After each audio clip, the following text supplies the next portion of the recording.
La langue maternelle d'un enfant s'apprend en premier lieu à la maison par sa famille et son entourage, ou ici, en sortie près de la rivière.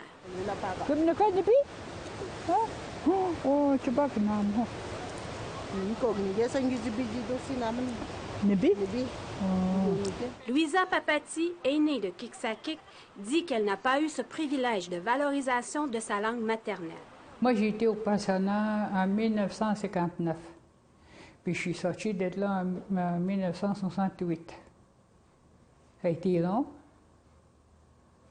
mais ça a été dur aussi en même temps de parler à la langue du Gouji, qu'on dit. Ça a été dur, mais on se tapait les doigts quand on ne comprenait pas. Et ils nous tapaient avec des règles. L'apprentissage de la langue commence à très bas âge. Louisa Papati nte jinakas kichizagi kinin ndutse miuma kabi shintogean. Mais structurer une langue complexe comme l'Anishinaabe afin de la transmettre par le système scolaire aux élèves comme l'école primaire Mikizishesh à Kitsakik exige une aide supplémentaire.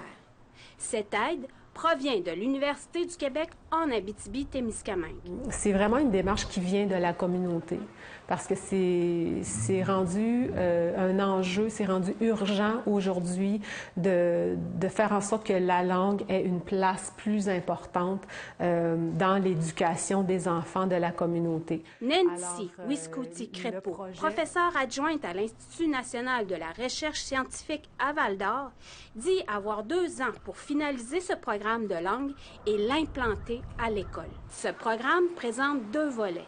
L'apprentissage de la langue pour les élèves d'âge préscolaire se fera en territoire. Pour ceux du primaire, son apprentissage se fera à l'intérieur du programme scolaire régulier. La réflexion et la mise en œuvre du programme de revitalisation de la langue à l'école Mikizishesh se fera en grande partie avec l'aide de Louisa Papati. Il y a un nouvel programme qui s'en vient pour les professeurs. Nous, on va jouer comme des... c'est nous autres qui vont être professeurs en Algonquin au mois de novembre. Là. Puis là, on se prépare. Mais moi, j'en ai préparé bien beaucoup de choses en Algonquin. Et surtout la base qu'on va commencer. Alors que la société québécoise lutte pour la sauvegarde de la langue française dans ses institutions, Kiksakik veut légitimer l'Anishinaabe dans son cursus scolaire. C'est comment on peut favoriser justement des